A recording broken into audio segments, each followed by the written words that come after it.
Welcome back to Up the Villa podcast. I'm delighted. I'm joined by Charlie from Chelsea Fan TV for our opposition preview of Chelsea against Villa on Sunday. How are you, mate? Yeah, mate, I'm doing good. Obviously, we're sitting 14th in the table, so not great. But overall, mate, yeah, I'm doing well. And yeah, thanks for having me on. Looking forward to getting stuck into it. Cool. So a lot sort of changed in Chelsea the last year or so. New owner, new manager, new players. So how's the start of the season been for you guys? It's been tricky, I think it's fair to say. Obviously, if you looked at our first 5 fixtures, we'd expect to have more than 5 points on the board, and we'd certainly expect to have more than one win, given the opposition that we've come up against. With the greatest respect to those sides, it's teams that Chelsea should be beating. And with the league so competitive, every point you drop is really crucial, particularly when going for those Champions League spaces where there's like 7, 8, maybe even 9 teams you could include that are going to be going for those 4, maybe 5 spaces. The more points you drop early on, like already we're 7 points off the Champions League qualification places after just 5 games. So yeah, it's not gone how we wanted it to go. But the strange thing is, though, is that, in the games that we've had, we haven't actually played badly in any of them. Maybe the Nottingham Forest one aside, but actually, generally speaking, we've not been outplayed by the opposition. I've not gone to any of the games this season and thought, shit, we were absolutely hammered by the opposition in that game, which is kind of weird, because you would think with the points on the board we would have done, but I don't think we've been outplayed. I think in large parts of those games we've dominated, and if you look back at a lot of those games, we've created more than enough opportunities to win them. But it's all ifs and buts. You've got to put the ball in the back of the net, and we've not been doing that. So look, the pressure's definitely on. It's not gone the way we would have expected. We've got tough run of fixtures coming up after the next international break, so yeah, we've got to get as many points on the board as possible, mate. Otherwise, Champions League qualification come the start of October could be done. Yeah. I think you're in a bit of like a comparison with sort of Spurs as well, aren't you, really? With the fact that they've got rid of their managers, they've had a bit of turmoil, and their manager has really like hit the ground off running. I mean, they couldn't have expected a better start. So, you guys have got Pochettino, and it's like you say, you've not played bad, but it's sort of not quite there at the minute. So what's the vibe with Pochettino, and what's sort of like the new Chelsea style of play? So sort of how are you playing? How are you setting up in games? I think the vibe compared to last season is really positive in terms of large, like pretty much the whole fan base is fully united behind Pochettino, which is quite something given like a former Spurs manager coming to Chelsea. Like the pretty much the whole fan base is right behind him. I think, everyone is, united in their thoughts that, yes, we should be doing better and we should have more points on the board.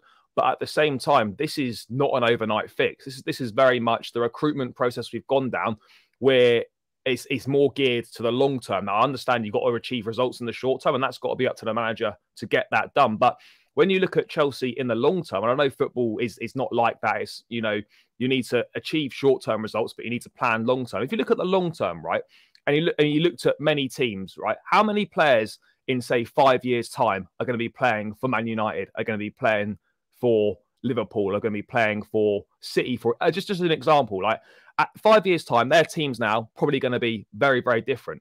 Whereas for us, it's probably take Thiago Silva out and maybe Raheem Sterling.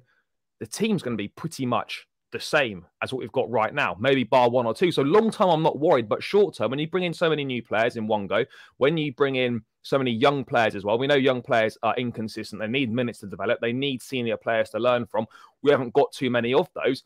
Then you're going to get inconsistencies in your performances. Now, in terms of an identity, I think we're still waiting to find that. We're 5 games in. We had 12 players out last game against Bournemouth injured. That's not helping things. I don't think we know what our best lineup is right now. And as I said, there's a few teething issues right now in terms of getting these players in, developing understandings. Just going back to the most recent game against Bournemouth last weekend, we created a lot of good opportunities, but you could see on several occasions wrong decision making in the final third. And it looks like because these players are new to playing each other, they don't have an understanding together. So like if the fullback's overlapping, then the winger's going outside as well rather than going inside, and kind of vice versa. So we're fundamentally lacking an understanding, particularly in that final third between the players.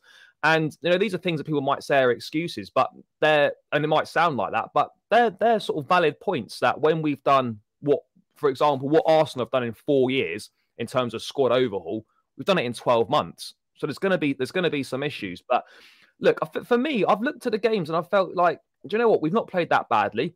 And I know it's a big if because it's been a problem for a number of years now. If we had someone that could put the ball in the back of the net, we'd be much higher up the table than we are right now, because the underlying numbers in the performances are good, which is why I'm not massively concerned at this point in time. But I'm fully aware we have to improve quickly and get points on the board. Do you think, you mentioned, the long-term project of, the players still being there? Do you think he would get time? Because as a fan from sort of outside looking in at Chelsea, it's never really been that sort of case. You look at Potter. So has there been a bit of a shift in not the ambition, but the way you look at things? I think there has to be. For myself and a generation of fans, we've grown up following the club under Roman, and all it was win, win, win, win, win. And then when things weren't going well, the default reaction was to get rid of the manager and bring someone else in. And firstly, football's changed since then, since the 2000s. Also now, the Premier League is a lot more competitive than it was back then. Back then, you could name the top 4 every single season. There's pretty much no one else had a chance of getting in. And people are now, and teams are obviously spending a lot more money now as well. And Chelsea back then, it didn't really matter the constant switching of managers, because we had a squad that was capable of winning, and it just needed someone to guide it. When you got the likes of Lampard, Ballack, Drogba, Essien, Terry, Good Johnson, Robin, these guys in the squad, you just put a good manager there. And with City not what they were, United's kind of falling away a little bit, Arsenal coming to the end of their early 2000s dominance, the competitiveness wasn't there. So right now, yes, it's frustrating where we are. And, Chelsea, the standard is always to win every competition you're in, or to try and do your best to do that. And that's not going to change. But there's got to be a realization right now as well that this is a new Chelsea. We're going down a completely different route. We're going down a long-term route, which is something we've never really done before. It's always been, all the decisions have always been made with the short term in mind. And I think a season like last season, in my opinion, had been waiting to happen for a number of years, because we had been on a gradual decline since, realistically, since we last won the title under Conte in 16-17. We finished no higher than 3rd, and we've not challenged for the league once since then. So, look, there's got to be a shift in expectations, and there's got to be a realization that this is not going to happen overnight. And people that are getting frustrated and annoyed about it need to sort of have a look at themselves and think, well, that's not how football works, unfortunately. Otherwise, the team that spends the most money would just win every time. Yeah, and talking of money, you have spent a lot of money. So which players have sort of settled in the best? Lavia's been out, even Caicedo's been out, and Cuckoo's out. So, some of the players that you have brought in are injured. So I want to know your thoughts on sort of the players. And you did mention earlier about the long term again. Do you think this sort of spending will calm down then? Is that sort of, you sort of getting it all done, getting it all, the foundations ready? Do you think it will then sort of calm down a bit? Yeah, I think so, mate. I think, look, now we've kind of carried out our squad overhaul, which as I said, teams would probably do over 3 or 4 years. We've done it in 12 months. I would now expect going forwards, there might be a bit more expenditure in January, but certainly starting next summer, I think you'll see maybe 1 or 2 go out, 1 or 2 come in, and we're going to start operating like that. I don't think we're going to see this mass spending that we've seen in January and this summer. But of course, with Chelsea, you can never say never. It can never be ruled out. But look, I think the squad overhaul's now virtually done. So I would expect that to stop. In terms of players that have kind of stood out so far, obviously, as you say, disappointing, and Nkunku is injured pretty much until I'd be surprised if he returns this year. Obviously, we've got a few others out. But in terms of the new signings that have played so far, I know he's only played a couple of times on the bench, but I've been really impressed by Cole Palmer, someone that just looks like making things happen. Now, it's only 2 appearances from the bench. There's a lot more to see from him, but I like what I saw from him at City. I think he's a decent player, and I think he'll fit in well at Chelsea. And so far in his 2 appearances, he's shown that he looks pretty good. Obviously, Caicedo's only played a couple of games for us, picked up a knock on international duty, missed a game against Bournemouth, but he's had a little bit of a slow start. But I've got no worries about him.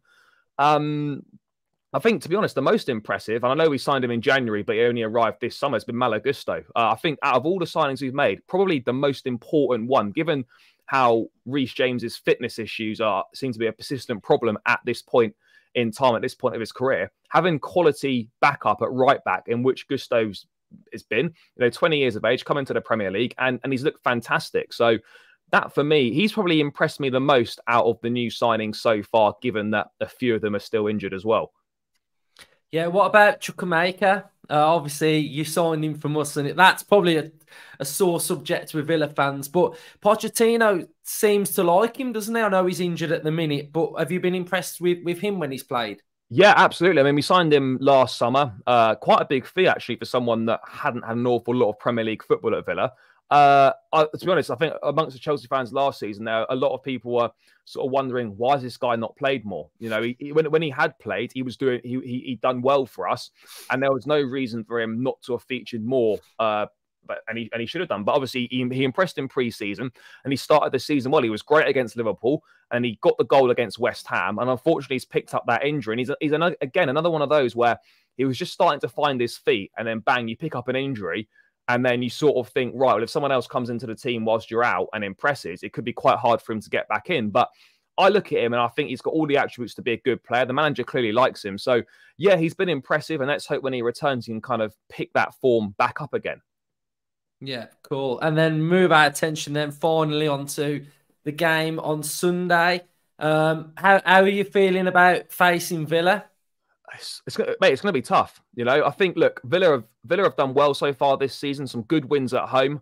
Obviously, on the road against the bigger sides, obviously Newcastle on the opening day, maybe that was a bit of an anomaly to get thumped 5-1 there. Obviously, at Anfield as well, didn't really offer too much or show really what Villa are about. So, look, I think this will be a test for Aston Villa in terms of coming off the back of a Conference League game on the Thursday night. How's that going to affect the team? But for us, though, mate, our home form's not good. We haven't been good at home for a number of years. We struggle at home to break teams down. I think we struggle to create a lot of opportunities at home as well. So I'm expecting a really tough game. You came to us, I think, last season and won at Stamford Bridge. I think a lot of teams went to Chelsea last season and won, but you went there and did it. And yeah, it's going to be tough, mate. I don't feel massively confident about it, given how good Villa are at this point in time and how much we're struggling, particularly at home. So I'm expecting a really tough game. Yeah, you have got it sort of spot on because, we're playing on Thursday night and then we've got Chelsea. And like you mentioned, the away games that we've played so far, against the two bigger teams, Newcastle and Liverpool, we've not really showed what we're about, which has been sort of Villa fans' main frustration because we do really still want to kick on in the league, really. And we as fans have sort of looked at these, top teams, top English Premier League teams and thought we need to be going there and getting results. So I don't know whether Villa are going to sort of try and set up a little bit differently because of the last two games against like Newcastle and Liverpool, really. But Jackson's looking quite good for you guys, isn't he? I know he's having like issues in front of goal, but he seems to be getting in like all of the right areas. Yeah, no, he is. I mean, I think he's been one of the big surprises for Chelsea fans. We signed him in the summer and we weren't really sure, but maybe one of those development signings like we've been making.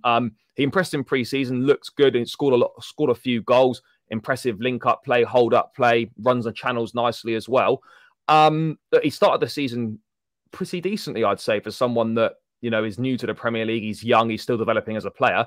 I think thing for me of Jackson is, like young players, most young players, is still, has he really got that killer instinct in front of goal? I don't think he's got that in his game right now. That can certainly be developed, but I think he's got all the attributes to become a top centre forward. It's just right now, I think the thing that's missing for me is he needs to improve in the air a little bit. For someone that's quite tall, he's not very good in the air. And, just that finishing needs a bit of work in as well. But I think all the raw ingredients are there. But like with young players, though, there's always rough edges that need refining. And it just depends how long is that going to take? Because right now, for us, until January, he's our main source of goals, or it has to be. So, yeah, we do need a bit more output from him. But I've been impressed so far, for sure. Cool. Yeah, it's been great chatting to you, Charlie, and hopefully it's a really competitive game. Really looking forward to it. So thanks for coming on. And Villa fans, I'll be on Chelsea Fan TV as well, so you can go and check that episode out as well. So thanks everyone up the Villa. Cheers, mate, for coming on. Thanks, mate.